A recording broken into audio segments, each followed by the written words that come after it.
Human gisuspende ang operasyon sa Davao City Sanitary Landfill. Giplano sa City Government of Davao nga gamito na ang bagong tukod nga sanitary landfill. Apan sumala sa Environmental Advocacy Organization, masubli lang gihapon ang problema sa landfill kung dili madisiplina ang katawhan ug dili istriktong mapatuman ang balaod sa pag-segregate ug pag-recycle og basura. Ang detalye sa report ni Argil Relator. Ang kaniadto gawas sulod ng mga garbage trucks sa sanitary landfill sa barangay New Carmen, Davao City.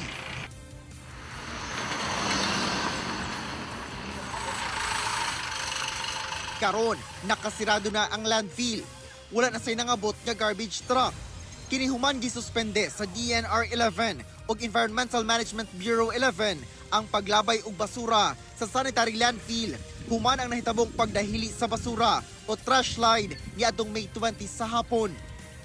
Sumala sa Environmental Advocacy Organization nga Interfacing Development Interventions for Sustainability Incorporated o EDIS, gikinahanglan og istriktong pagpatuman sa Ecological Solid Waste Management Act. Magsugod kini sulod sa panimalay. Pakusgan sab sa matag barangay ang waste management labi na sa pagtukod og Material Recovery Facility o MRF. Sa ilang pagpanubay, pipila lang ka barangay ang dunay functional nga MRF.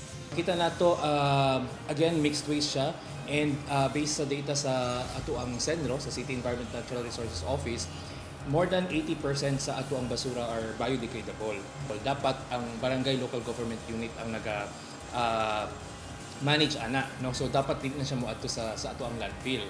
So but again, no, because of kaning wala kaayo or dili tarong ang pag-implement sa atong balaod, namhalo-halo ang atong basura and tanan nagaadto na lang sa landfill.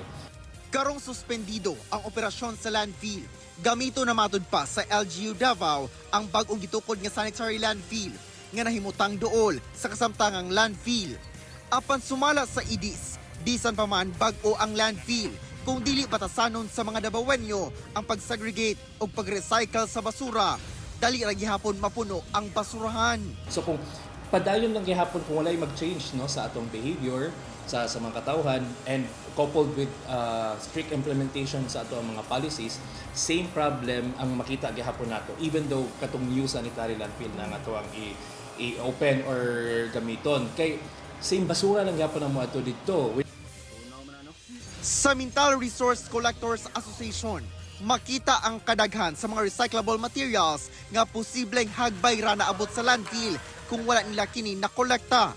Diversion ang ilang ginahimo aron ang residuals lang ang maabot sa landfill. Ang ilang mga nakolektang recyclable materials ginahimo nilang bag-ong gamit sama na lang sa pot holder, rugs, tote bags, condiment bottles ug uban pa. Sa balay pa lang maging madisiplina tano kay ngano kita man naga-create og basura, kita nagabuhat og basura nato sa sulod sa panimalay. So ang atong mga anak tudluan pa lang paano pagsigrit bisan sa small thing nga mga nakaselopane diha or sandubag or mga sako nga gagmay. Hinoon na matikda na matud pa nila nga mas daghan na sa katawhan nga duol sab sa mga komunidad sa Mintal ang ginabatasan na ang pag-recycle. Mas nadaghan ang nakulikta namo nga mga recyclables.